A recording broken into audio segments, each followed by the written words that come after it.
Damos inicio a partir de este momento al programa. David Lizarazo Castillo tiene la palabra en su canal Guanevisión desde Piedecuesta, Santander, para Colombia y el mundo. Como en el mundo nos ven, infinitas gracias. Dios les bendiga grande y abundantemente. Digitel conecta en toda la provincia guarentina, el área metropolitana, Lebrija, la Mesa de los Santos, nuestro canal en YouTube, el Face, las redes sociales que nos permiten ingresar a sus hogares en cualquier rincón del mundo. Hoy tenemos un general, como diría el doctor José Luis Mendoza Cárdenas, que en paz descanse, el líder de la justicia social, un general de 5 soles. Debo iniciar por agradecer a Dios, primero por supuesto, y a la persona del doctor Crispiniano Vargas Ortúa, que nos permitió, nos ayudó, nos colaboró, insistimos, persistimos, resistimos, jamás desistimos. Y helo aquí con ustedes y nosotros, a nadie más ni nadie menos que el doctor Víctor Raúl Castroneira. Doctor, me encanta saludarlo y Dios se lo pague por venir. No, muchas gracias David por la invitación y pues aquí a cumplirle el compromiso que adquirimos.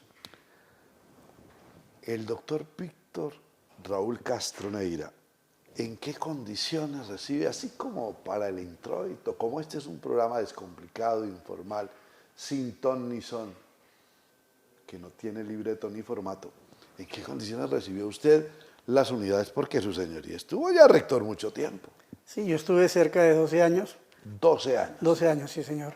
Estuve de rector y las condiciones pues se dieron porque yo en ese momento anterior a ser rector era el secretario de Desarrollo Económico de la Gobernación en el gobierno del doctor Miguel Jesús Arenas. Todo un señor, el doctor Arenas, un abrazo. Todo un señor a la gobernación, sí señor. Sí. Y él en un determinado momento me llamó y me dijo que por qué no me iba para las unidades, que se iban a liquidar, se iban a cerrar y a liquidar. Se iban a liquidar, ese era el propósito, esa era la expectativa. Sí, pero no era un propósito del gobernador Miguel Arenas, sino era una orden del Ministerio de Hacienda a través de la Oficina de Apoyo Fiscal del Ministerio de Hacienda que le dirigía la doctora Ana Lucía Villa, que la llamaban y la siguen llamando la Dama de Hierro. Ah, dame el favor. Sí, durísima. Inclusive todavía la he visto por ahí, a veces que veo algún programa de televisión, la he visto todavía, yo creo que lleva más de 40 años ahí en el Ministerio. Una institución, sí. Porque en esos momentos el gobierno departamental, es decir, la gobernación, estaba en una situación financiera muy difícil, tenía unas deudas muy grandes con los bancos. Y dentro de eso pues se elaboró un documento que se llamó Plan de Desempeño, que lo elaboró el Ministerio de Hacienda para estricto cumplimiento de la gobernación. Entre esos puntos había uno que era hacer una fiducia con los bancos acreedores, o sea, a los que la gobernación les debía dinero, que eran, si no me estoy mal, el Banco Agrario, el BBVA, el Colombia, el Occidente, bueno, eran como 4 o 5 bancos. El otro punto era que en ese momento la gobernación tenía cerca de 5.000 empleados, entonces debía reestructurar, liquidar y quedarse solo con 500, es decir, debía despedir 4.500 empleados, que así efectivamente se hizo. Chicharrón que le tocó al doctor Arenas. Al doctor Miguel Arenas. Pero había otro problema, que la liquidación de esos 4.500 empleados valía cerca de 30.000 millones y la gobernación estaba muy mal económicamente, entonces el Ministerio de Hacienda le prestó los 30.000 millones. Ay, Dios. Entonces, como dicen, le echaron sal a la herida porque si tenía una deuda que con los bancos y ahora tenía otra limón deuda. A la leche o sal al tinto. Sí, señor. Y el otro punto era que los institutos de orden descentralizado, de orden departamental, que estaban inscritos a la gobernación debían liquidarse y cerrarse. Y entonces ahí mencionaba la licorera de Santander, que efectivamente se cerró y se liquidó. La escuela de enfermería también se cerró y se liquidó. Reforesander también se cerró y se liquidó. Fondicer, la imprenta del departamento, la banda del departamento, bueno, no recuerdo, y las unidades tecnológicas. Creo que eran 8 o 9.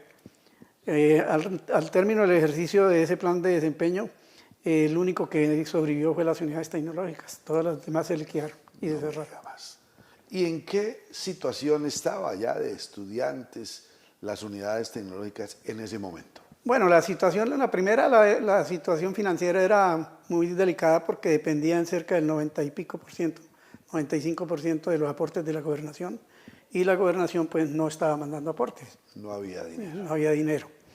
Entonces la situación era muy delicada en ese momento, inclusive tengo entendido que antes de yo llegar habían hecho un préstamo para pagar sueldos. De todas formas, yo terminé pagando ese préstamo con plata de las unidades, obviamente. Y era muy difícil la situación, entonces por donde usted lo mirara, los balances eran negativos totalmente. Debe haber, pero no hay. Debe haber, pero no hay saldo, sí. Entonces la situación era liquidarla, eso no había más de otra. Entonces el doctor Miguel Arenas me dijo que fuera a liquidarla, y yo siempre le decía, venga, es que yo lo veo muy complicado que yo vaya a pasar a la historia como el sepulturero de las unidades sin yo tener nada que ver. Por supuesto que sí. Sí, yo no tenía nada que ver con eso. Pues yo conocía las unidades porque yo soy bachiller del tecnológico de los de 7 años. 7 añitos en Sí, el bachillerato. En el bachillerato hacíamos hasta séptimo y nos graduábamos de bachilleres técnicos.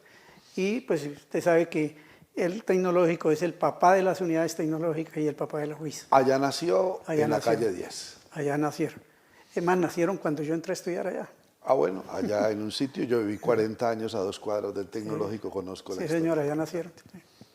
Entonces era muy difícil. Yo bastantes veces le dije al doctor Miguel Arenas que no, hasta que al fin le dije, bueno, vamos a probar a ver. Entonces, el nombramiento de rector era a través de un concurso, había que inscribirse, nos inscribimos 11 aspirantes, y escogían una terna y la terna se la llevaban al gobernador, y bueno, yo me inscribí. Es más, como anécdota tengo que me inscribí faltando 5 minutos para cerrarse el tiempo de inscripción. No me diga más. Faltando 5 minutos para las 6 de la tarde llegué a inscribirme. Al que le van a darle guarda. Sí. Y bueno, y participamos en el concurso era interesante, la verdad era interesante el concurso porque había que tener interacciones con los estudiantes, debates con los profesores, con los egresados, con el consejo directivo. Fue interesante, de verdad que fue un ejercicio Buen interesante. ejercicio. Sí, bastante interesante. Pero yo tenía una cosa que era que yo le pedí al gobernador que me hiciera llegar todos los estados financieros y me puse a estudiarlos antes. Entonces, cuando llegó el momento del debate, pues yo conocía... Manejaba bien el tema manejaba financiero. el tema financiero, exactamente, y sabía en qué posición estaba y qué podíamos hacer. Y efectivamente lo hicimos y logramos sacar adelante la institución en una situación bastante difícil porque la doctora Ana Lucía Villa seguía insistiendo de que había que cerrar las unidades, que había que cerrarlas. Yo tuve unas 3 o 4 visitas a Bogotá, al Ministerio de Hacienda, a hablar con ella, y siempre me decía lo mismo, hay que cerrarlas. Hay que cerrar. Hay que cerrar. Es más, tengo una anécdota que en la tercera visita tal vez estaba ya un poquito de mal genio ella y sacó una hoja de papel y me escribió en el papel ¡no! Y me la puso así de frente y me dijo, ¿qué dice ahí? Yo le dije, ahí dice sí. Me dijo, usted es terco, usted no sabe leer, ahí dice que no. Le dije, pero yo leo sí. ¿Yo qué hago, doctora? Sí, yo leo sí. Pero yo se lo decía riéndome y todo, hasta que la señora dijo, bueno, vamos a hacer una cosa. En unos 15 o 20 días yo tengo que ir a Bucaramanga. Tengo una reunión en la gobernación, allá tomamos la decisión, si se cierra o qué hacemos. Y efectivamente, como a los 15 o 20 días vino, y entonces le organizamos con Pedro Carrillo, el que era director del INDER. Claro, el doctor Pedro Carrillo, un abrazo a él, mi gratitud, mi cariño, mi respeto y mi aprecio. Pedro era estudiante de tecnología de telecomunicaciones allí. Sí, señor. Y pues era un estudiante pues muy entregado con la institución y bueno, participaba en todo. Entonces organizamos una marcha, le llevamos ataúdes y le llevamos todo y les paramos eso ahí en las gradas de la gobernación. Y pues eso sí, en lugar de producir un efecto positivo fue negativo, se enfureció la señora, eso me dijo de qué mal me iba a morir. La torearon, claro. Déjenla quieta. Claro, de qué mal me iba a morir hasta que dijo, vamos a hacer una cosa, definitivamente esto es la última palabra, le doy plazo hasta el 31 de diciembre de este año que al menos no produzca pérdidas en el balance. Yo le dije, listo, vamos con eso. Gracias. La doctora Villa nomás. Ana Lucía Villa. La dama de hierro. La dama de hierro. Una vez nomás con la mirada queda uno petrificado. Y entonces le dije, listo. Y efectivamente hicimos un plan de desarrollo, hicimos un diagnóstico de la situación y llegamos a la conclusión de que eran mucho más las fortalezas y las posibilidades de salir adelante que las debilidades, ¿no? Y emprendimos el plan de acción y ese año tuvimos utilidades en el balance. 12 años al frente de las unidades tecnológicas de Santander, que recibió con 800 estudiantes, que entrega con 22.000 cuando llega don Óscar Omar Orozco Bautista, allá del norte de Santander, de Toledo, exactamente. Un abrazo al doctor, por ahí lo veo, por ahí me lo encuentro. Fue concejal de Bucaramanga. Óigame, doctor Víctor Raúl, esos 12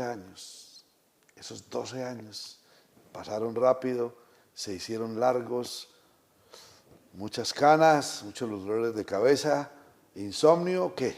Sí, pasaron muy rápido y sí había mucho insomnio, mucho trabajo. Yo era una persona que llegaba a las 6 de la mañana a la universidad, y porque entre 6 y 9 de la mañana, 8 de la mañana era que me dejaban trabajar, porque el resto era atendiendo a los estudiantes, de todo, porque allá había una comunicación directa entre el rector y los estudiantes. Eso puertas abiertas. Puertas abiertas, sí, señor.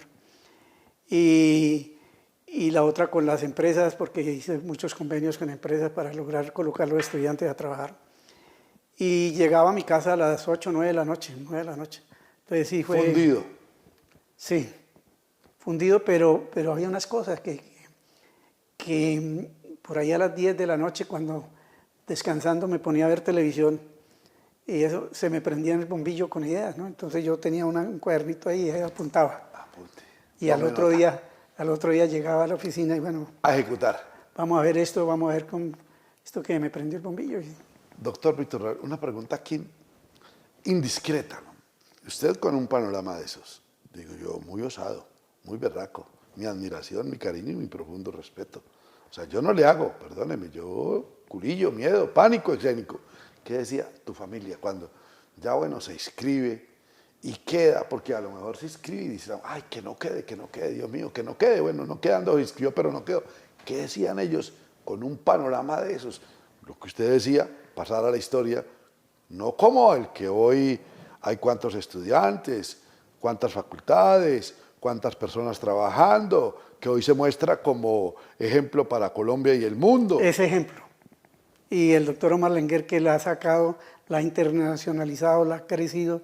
La verdad es que la gestión del doctor Omar Lenguer pero no me escurra el bulto, doctor. ¿Qué decía la familia?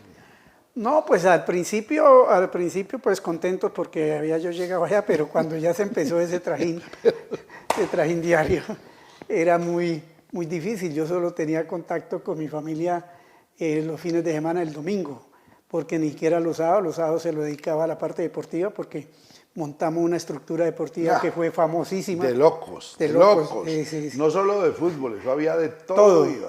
Todo teníamos. Ahorita hablamos de eso, porque hoy don Héctor le va a pedir respetuosísimamente que nos obsequie 10 minutos al final, porque tenemos mucho por decir. Y si nos toca hacer 2 programas, grabamos 2 programas. ¿Qué cara? ¿Y qué, doctor? Entonces, al principio pues contento, pero ya después, entonces a mí solo me quedaba el domingo. Entonces el domingo me venía acá para la parcela, una parcela que tengo aquí cerquita. Sí, señor. Donde el joven Bejarano, que estuvo probándose con Millonarios, que es el papá del capitán de la Sub-13 de Ruitoque, ahí he venido. Y yo un abrazo para usted, mi amigo Bejarano.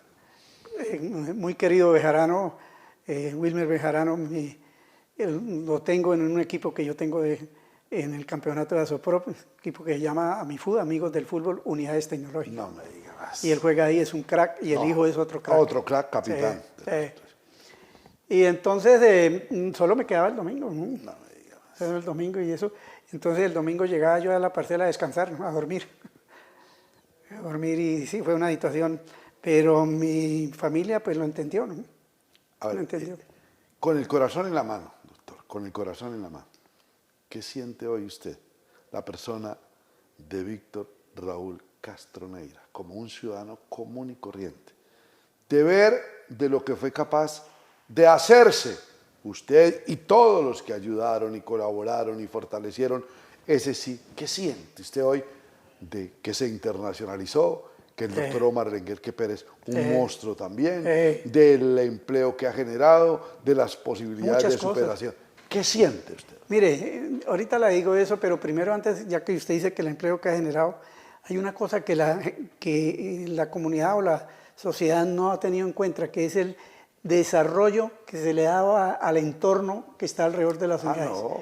Todo lo que son esos negocios de papelería, fotocopias, de comidas. La calle de los estudiantes, imposible transitar, imposible ir, de ahí viven cuántas familias, cuántos hogares. Muchísimas. Y todos los que trabajan en las unidades, profesores, funcionarios administrativos, obreros, bueno. Pero no me escurre el bulto, doctor, porque así, ¿qué siente usted? No, yo la verdad siento que cumplí con mi deber. El deber mío era no dejarla cerrar, que fue lo que yo le planteé al doctor Miguel Arena y él estuvo de acuerdo conmigo. Y debo decirlo que él me ayudó muchísimo en mi gestión. Gratitud perenne. Sí, señor. Él me ayudó muchísimo porque me respaldó en todas las decisiones, porque como yo le dije, toca tomar decisiones muy fuertes en algunos casos y entonces le van a venir a dar quejas.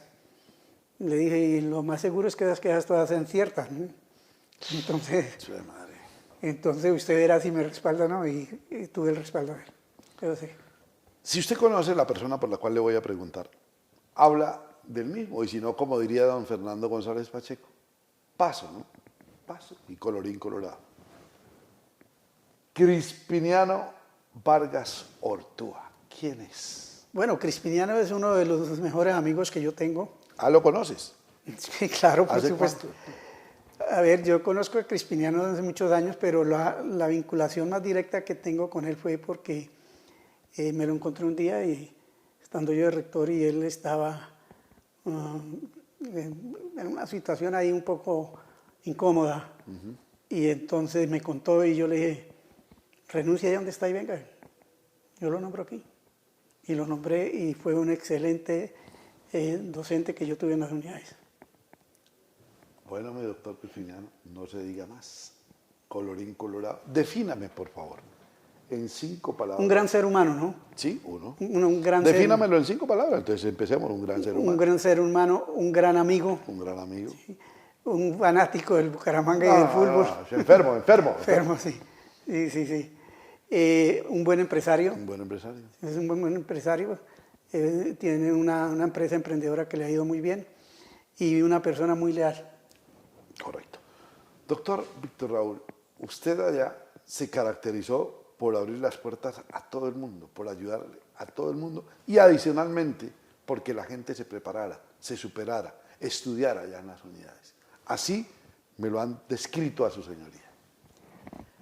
Sí, había una situación, una en particular que era con los futbolistas, los exfutbolistas profesionales más que todo, o futbolistas que habían sido no profesionales, pero que en el entorno de la ciudad eran muy buenos, que estaban sin trabajo, ¿cierto? Estaban en situaciones un poco complejas, y entonces los llamé y les dije, bueno, voy a vincularlo acá, a que trabaje. A la gran mayoría le decía, ¿su esposa qué hace? Entonces me decía, no, mi esposa trabaja esto, entonces traiga a su esposa y la nombro también, para que tengan 2 buenos sueldos, pero me estudia. Yo tengo nombres acá, pero no los voy a dar. Sí, son bastantes. Uy, eso es una lista lo suficientemente larga. Sí, bastante. Todos están hoy felices, agradecidos con Dios, con la vida y con el doctor Víctor Raúl. ¿Qué lo considera? ¿Usted tiene muchos hijos, doctor? Sí, bastantes. ¿Pero cuántos? Putativos, muchísimos. Pues allá iba, yo dije, no, pero es que él es mi papá. ¿Y cómo así? Que es su papá. Y el otro que es mi papá. Y el doctor Crispiniano, mi papá. Y Beja, que mi papá. Goyo Espinel. Goyito Espinel, Agüitas Pérez. Pero bueno, ¿y a qué horas fue eso? Porque... doctor. Sí, porque yo les di la oportunidad de que trabajaran, de que mejoraran su entorno familiar económicamente, que pudieran conformar sus familias, pero con la condición de que estudiaran. Y hoy en día casi todos son profesionales. Todos esos son, aquí han venido y han desfilado una cantidad de gente. El último fue Roberto Mosquera, que fue arquero del Envigado y del Cúcuta. Sí. Se graduó la semana pasada, ¿no? El morenito Roberto Mosquera. Óigame, antes de que se me olvide, ¿qué son esas carreras que usted inventó? Perdóneme el término, ¿no? Si no aplica, usted sabrá disculparme, como aquí todo es demanda. Ay, que el doctor Víctor Raúl demandó a David Lizarazo Castillo porque hay en la entrevista, ¿qué son esas de las carreras TTC? Bueno, lo que pasa es que cuando yo llego a las unidades, lo primero que hago es hacer un diagnóstico de eso y mirar el punto de equilibrio financieramente. Entonces, el punto de equilibrio estaba en ese momento en 3.023 estudiantes. O sea, yo financieramente tenía que tener ingresos para poder sostener 3.023, si no, de ahí para abajo perdía y de ahí para arriba empezaba a ganar. Y tenía las mismas 4 carreras con que habían empezado hacía 36 años. Topografía, electromecánica. Electrónica y electricidad y telefonía rural, que eso era una pelea que yo le daba con algunos ahí. Yo le decía, no podemos seguir llamando a esa carrera electricidad y telefonía rural porque hoy en día... El nombre no vende. Claro, no vende. Porque el campesino más pobre, les decía yo, en la vereda más lejana ya tiene un prepago. Entonces no podemos llamarlo, ¿no es cierto? Total. Hay que cambiar eso. Y esas 4 carreras fueron las mismas con que en el momento en que yo llegué llevaban 36 años las unidades. Los mismos 36, o sea, en los 36 años no se había montado ninguna carrera. Entonces una de las estrategias yo le decía, mire, tenemos que, primero el nicho de mercado de nosotros son los estratos 1, 2 y 3. Eso yo lo avisoré al... Y dice, ¿por qué? Porque son los que no tienen un IFES grande para poder entrar a la UIS, ¿cierto? En Bucaramanga solo hay 2 instituciones de educación superior públicas, que son las UIS y las unidades, y la UIS no le da cabida a todo, entonces ese mercado es de nosotros. Total. Pero no todos quieren estudiar electrónica, ni todos quieren estudiar electromecánica porque le tienen miedo a las matemáticas y todo, entonces tenemos que crear unas tecnologías blandas, ¿cierto? Que aparte de que no tengan todos esos compromisos, no sean mucho más baratas en el mantenimiento. ¿Por qué? Porque electrónica y esto del mantenimiento era costoso, los laboratorios y todo. Entonces me inventé el término, le dije, tenemos que crear unas carreras que llamen TTC, tiza, tablero y carreta. No me digas, no. Ahora sí la demanda, eso sí no. Bueno, y entonces... El creador de las carreras Y entonces la primera que monté fue Banca Instituciones Financieras, después modas, deportes, sistemas, agroindustria, la otra, cambié la modalidad de electricidad, la otra fueron como 9, 10, no recuerdo cuál fue la otra. Bueno, un montón. Contaduría. Sí. Contaduría. Las blandas. Las blandas, todas blandas, sí. Lástima. No, eso se me llenó. Pues claro, ¿cómo no? Claro, se llenó. Usted entra y ya hay 800 y cuando le entrega a Óscar Omar Orozco Bautista hay 22.000. Sí, se llenó. Claro, porque la gente vio que tenía la oportunidad. Y la otra era la situación esto. A ver, ¿qué pasaba cuando yo llegué a las unidades? Los costos de matrícula eran irrisorios. Lo que pagaban de matrícula no llegaba a 30.000 pesos. Entonces los únicos ingresos que no dependían de la gobernación, sino de recursos propios de la unidad, no llegaban a 10, 20 millones al año. Con eso no se podía sostener. No podía sostener ni siquiera el pago del rector.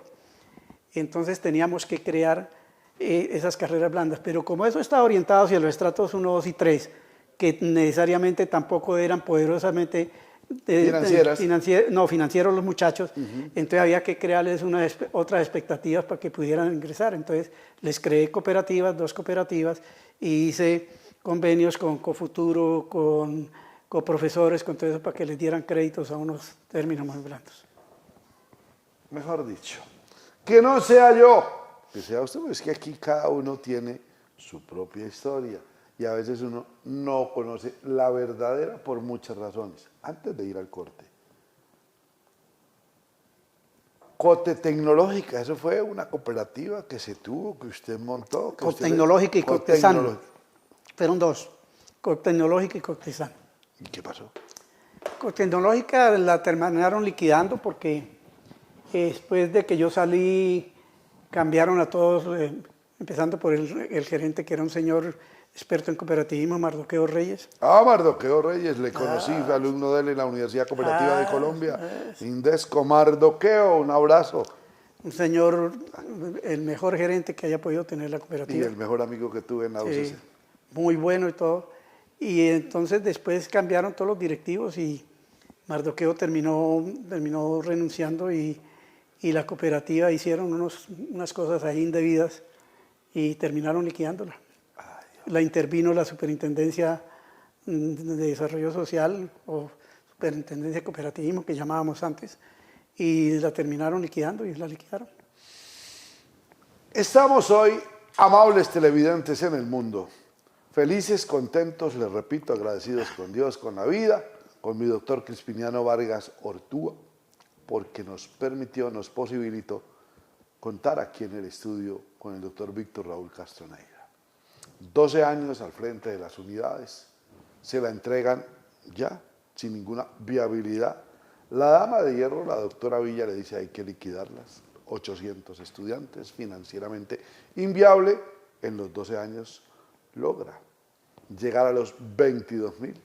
Ya han escuchado parte de la estrategia que se practicó y hoy, pues ustedes más que nadie saben de la proyección de las unidades tecnológicas de Santander. La número 1 en Colombia, ¿no? Con un abrazo para el doctor Omar Lenguerque Pérez, que también nos prometió, y estoy seguro que después de esta visita no va a dudar un solo instante en que venga, en que asista y nos acompañe, y con eso, con estas 2 entrevistas, seguro estoy que me voy a ganar el premio India Catalina a la mejor entrevista en el periodismo en Colombia 2024. Ya regresamos.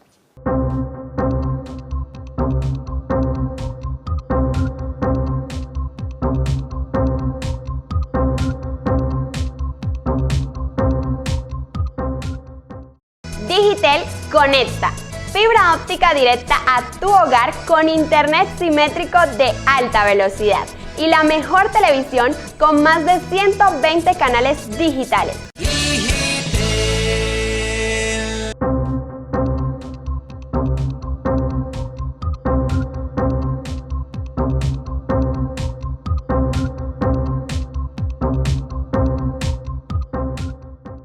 Entramos en la segunda parte de este programa. David Lizarazo Castillo tiene la palabra en su canal Buenavisión. Hoy muy felices. Yo sé que despierto la envidia, pero yo no tengo la culpa. Óigame, mi doctor, aquí en esta camarita está toda la familia uteísta. Toda, la pasada, la presente y la futura. ¿Qué mensaje del doctor Víctor Raúl, que se dio la pela junto con todos los que apoyaron, colaboraron y no se liquidó una institución que es hoy referente a nivel internacional, que ese entorno que tiene sobre la calle de los estudiantes que permite cualquier cantidad de familias a ganarse el pan con el sudor de la frente, con trabajo, cuántos profesores, cuántos funcionarios, cuántos obreros, es decir, cuánto empleo se generó ahí. Más de 2.000. Bueno, mi doctor, ahí para la familia uteísta nomás, ¿qué les quiere decir?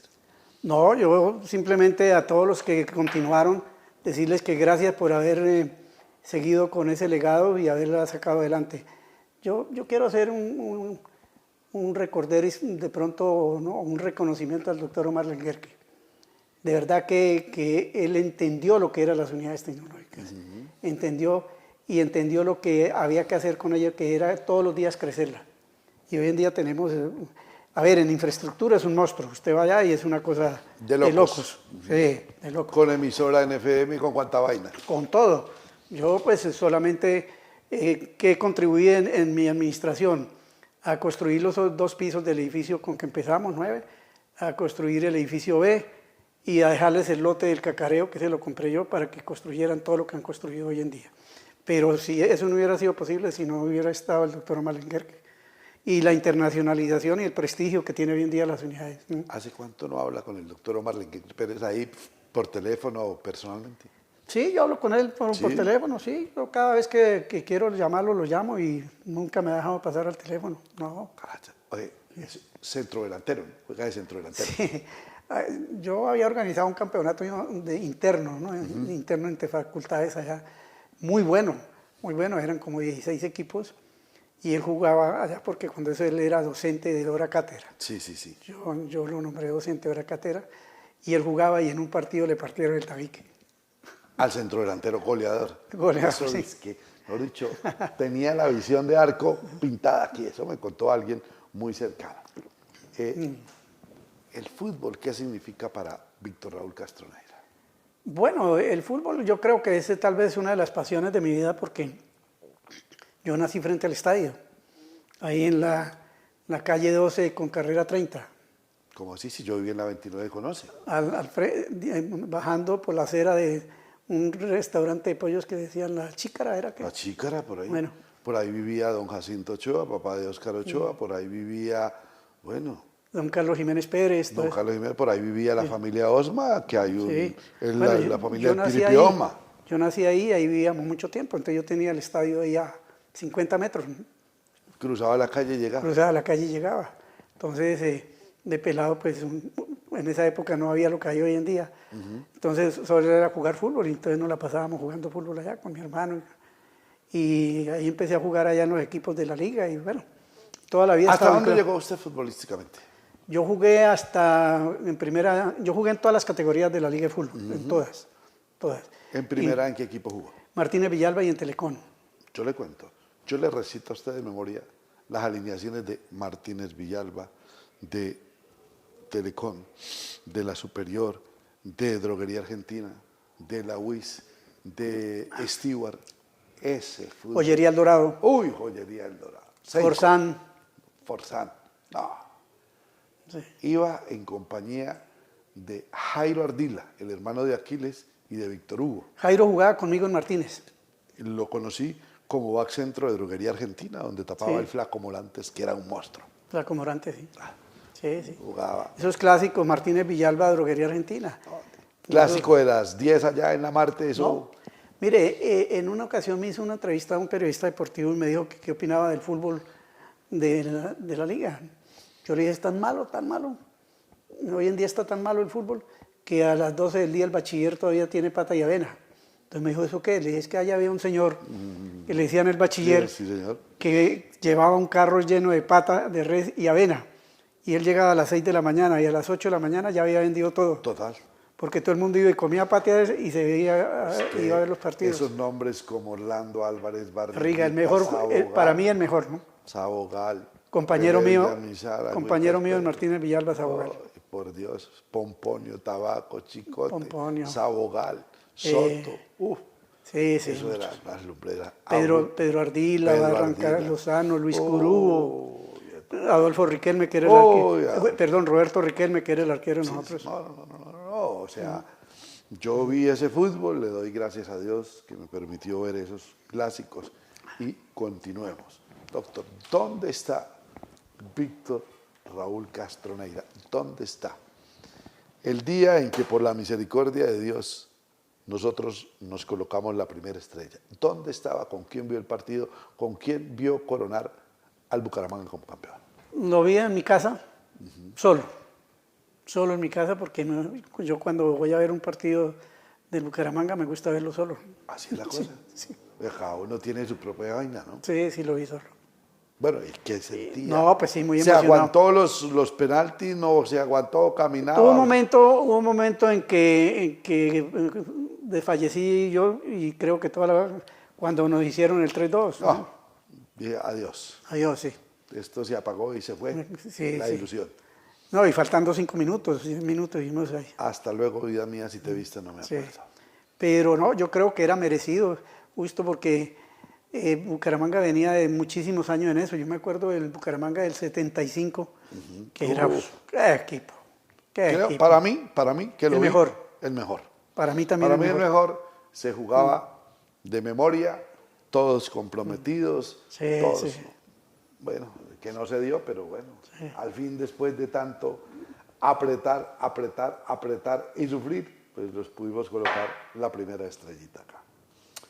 Mi doctor Víctor Manuel, ¿qué cree usted que le viene al doblemente glorioso Atlético Bucaramanga? Ya estamos eliminados por lo pronto independientemente de los árbitros. Pues es que nos fue muy mal aquí de locales, hay que admitirlo, que perdimos 16 puntos en esta temporada de locales, que no ganamos sino 1, empatamos 2, el resto los perdimos. Y de ahí en adelante, pues lo que ya se sabe, viene Copa Libertadores. ¿Cómo ve usted el panorama? A ver, yo lo que creo es que, primero quedamos eliminados ya de estar entre los 8, y Dudamel debe aprovechar ese tiempo para fortalecer el equipo, ¿cierto? Anímicamente primero y después física y tácticamente, para lo que viene el año entrante, que es la Copa Libertadores de América. Ahí es donde vamos a medir el potencial. ¿Qué ¿cierto? tenemos? Yo creo que tenemos con qué pelear, pero yo lo que le veo es un buen equipo atrás, que se defiende muy bien. ¿Cómo lo hizo cuando quedó campeón? Con un buen arquero, muy bueno. Por supuesto que sí. Que ojalá no se vaya. Pero adelante sí, si usted mira, hacemos se nos pocos fueron goles. los que hacían los goles y los que llegaron lamentablemente no han encajado, digámoslo así. Si usted mira, se ganan los partidos 1-0, no más. Entonces yo creo que sí debemos buscar unos refuerzos, pero delanteros goleadores para el año entrante.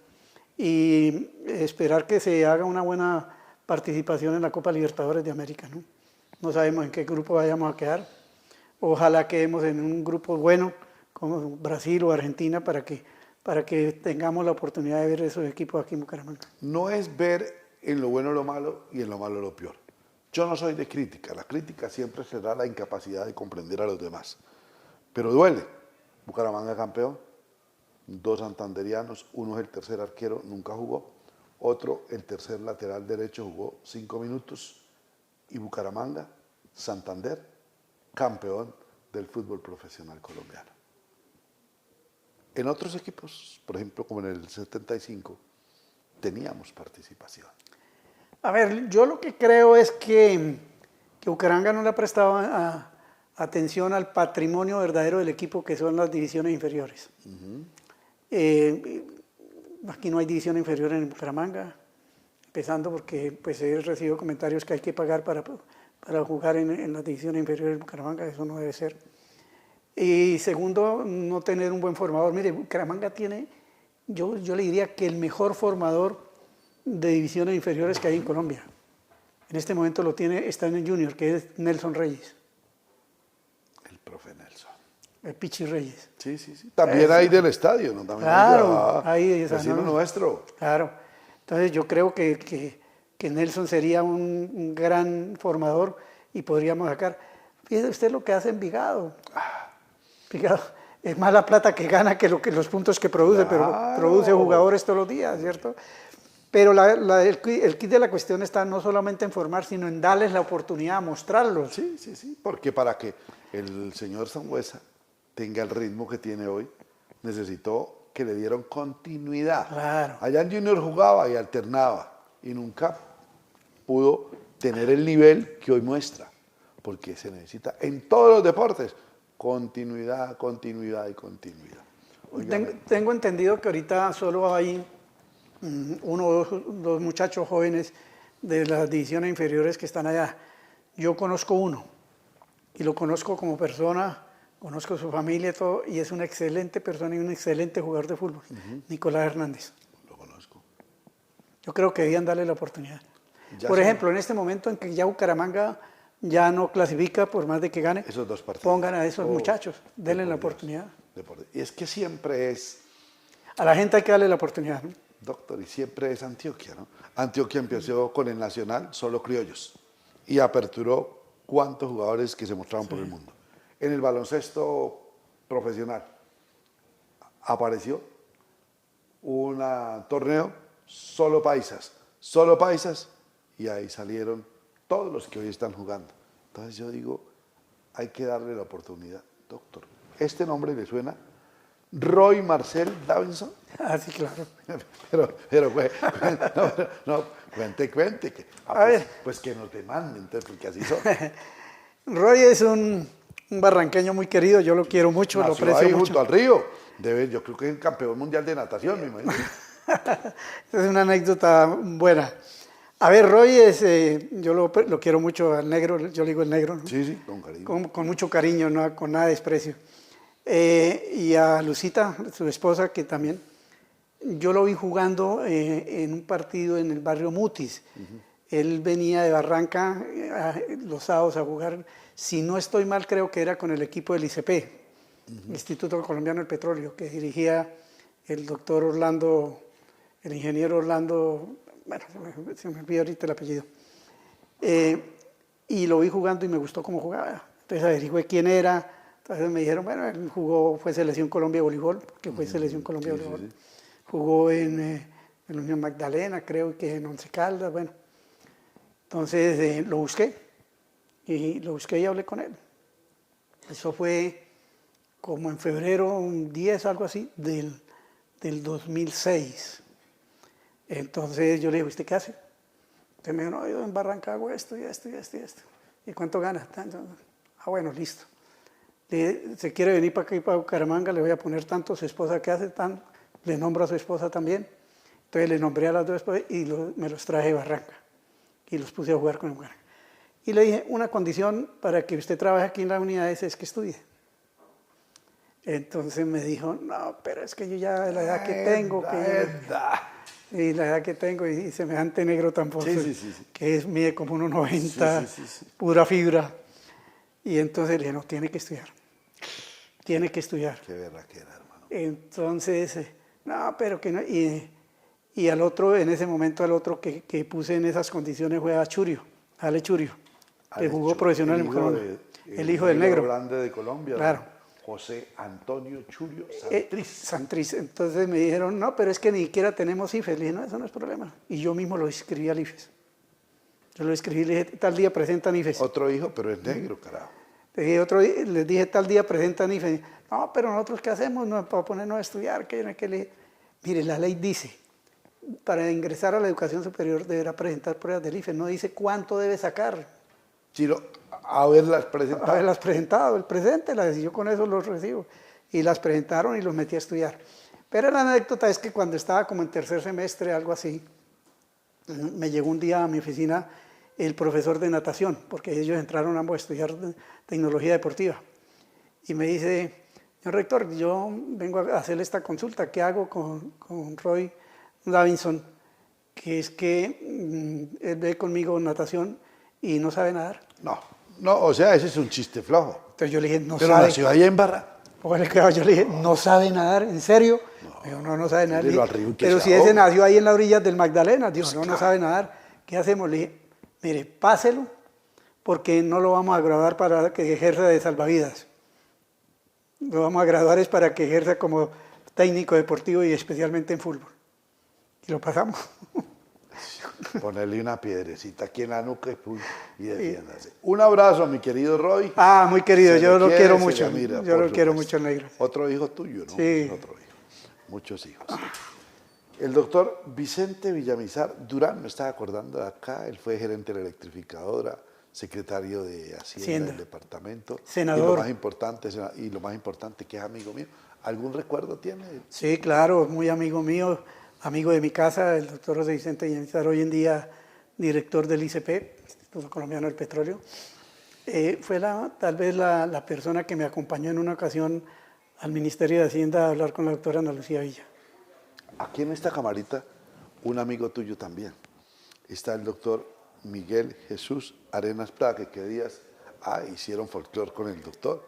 Imagínense que le hackearon el WhatsApp y empezaron a pedir plata prestada a nombre del doctor, que pues pensionado, con músculo financiero, la notaria también, todos los hijos de diputados y diputado, concejal, cuánta vaina. Y apareció el doctor Ignacio Arturo Vega Gutiérrez, Nacho Vega. Muy querido, Nachito. Un abrazo, lo quiero traer también al diputado.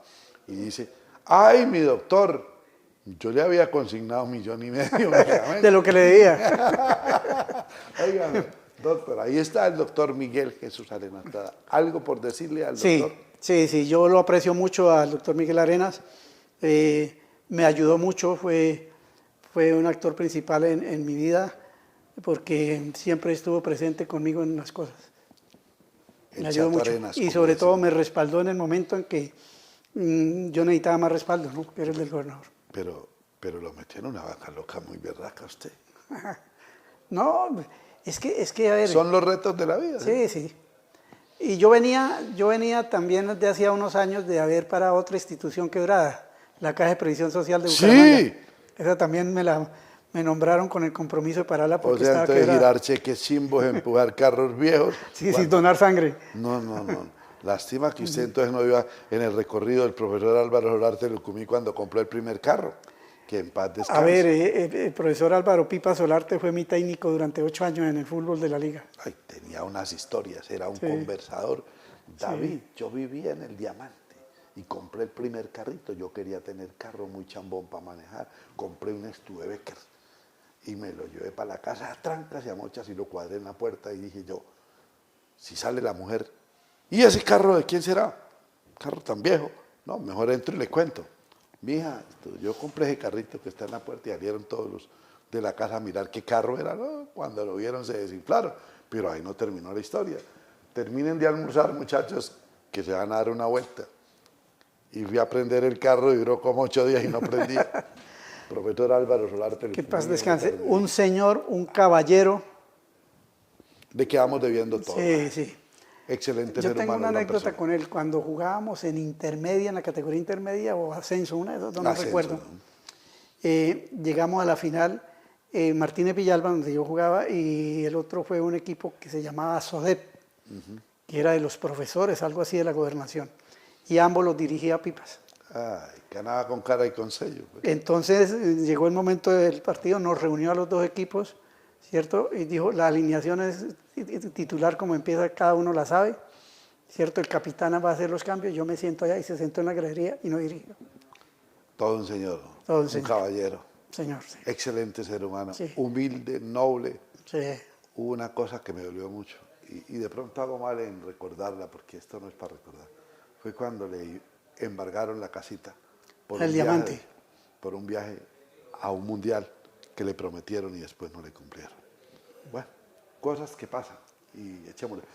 Tierra. Después de su señoría en las unidades llega Óscar Omar Orozco Bautista.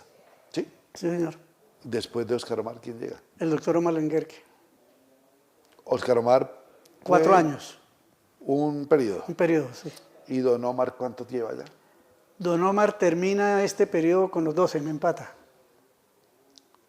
Empate técnico ahí. Empate técnico, sí. Oiga, doctor Omar, a mí sí me gustaría pues poder entrar de autoridad para el desempate. Porque, pues, No, yo creo que me gana él, porque lo que ha hecho es verdad que merece el reconocimiento de toda la sociedad pumanguesa y santanderiana. ¿Cómo se hace?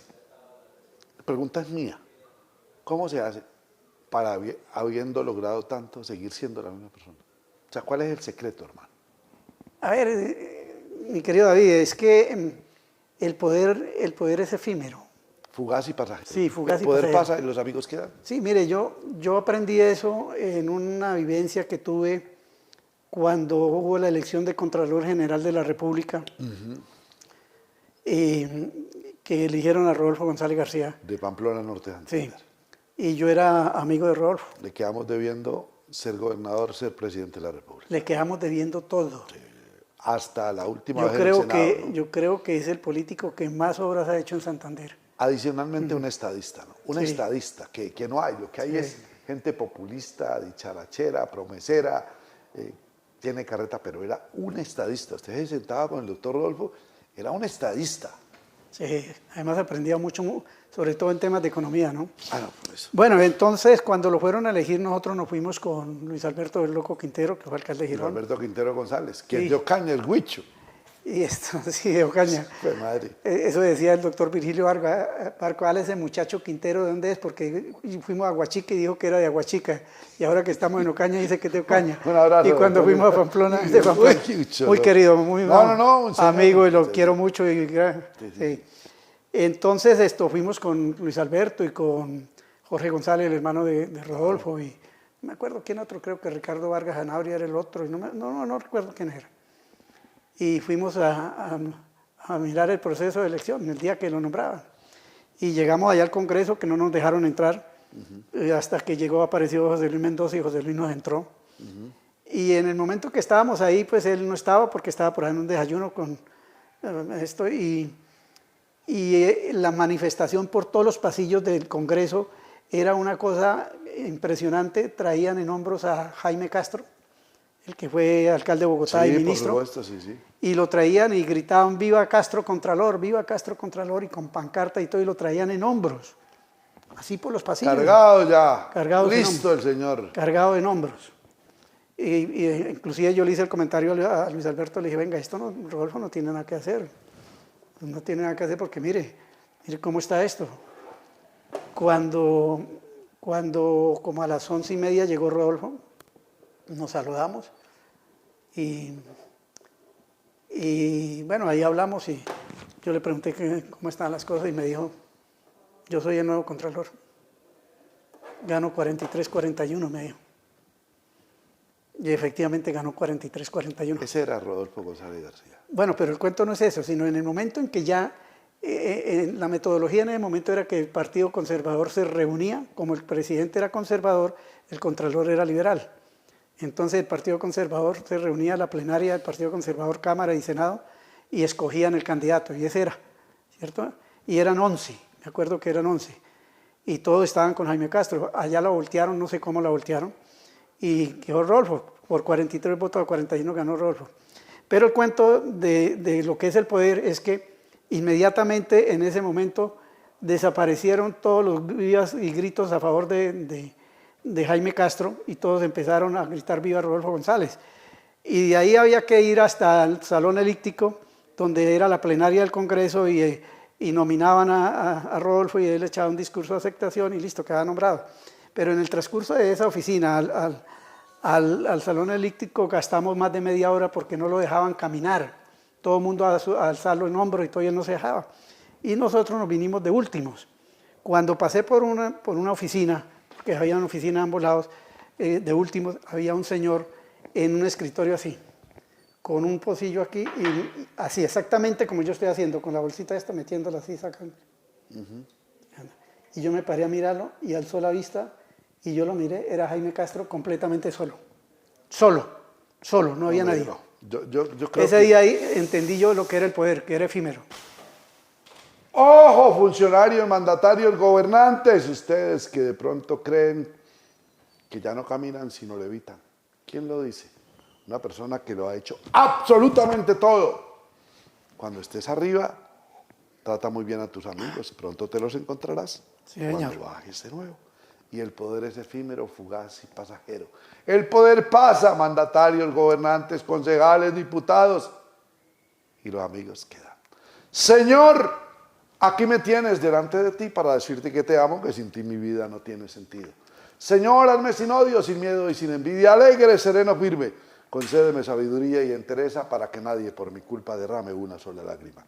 Gracias, buen Dios, por habernos permitido hoy estar mano a mano con el doctor Víctor Raúl Castro Neira, a quien admiro, aprecio, respeto. Gracias una vez más al doctor Crispiniano Vargas Ortúa, que hizo todo el lobby. Abejarano, que hoy le conocí de manera personal, el papá del crack, de Ritoque, categoría sub-13. A tantos y tantos y tantos amigos que sé que hoy es un día especial, que vamos a romper el récord, no solo de programa compartido, no solo de me gusta, no solo de like, sino de haber podido charlar con un prohombre al que quiso mucho, no sé por qué, el senador José Luis Mendoza Cárdenas, que en paz descanse. Dios bendiga grande y abundantemente al doctor Víctor Raúl Castro Neira. Este es el primer tiempo. Él juega fútbol. Podemos hablar de fútbol. Al grupo Hablemos de Fútbol un abrazo también. Y queda pendiente, eso sí, el segundo tiempo con el doctor Víctor Raúl Castro Neira.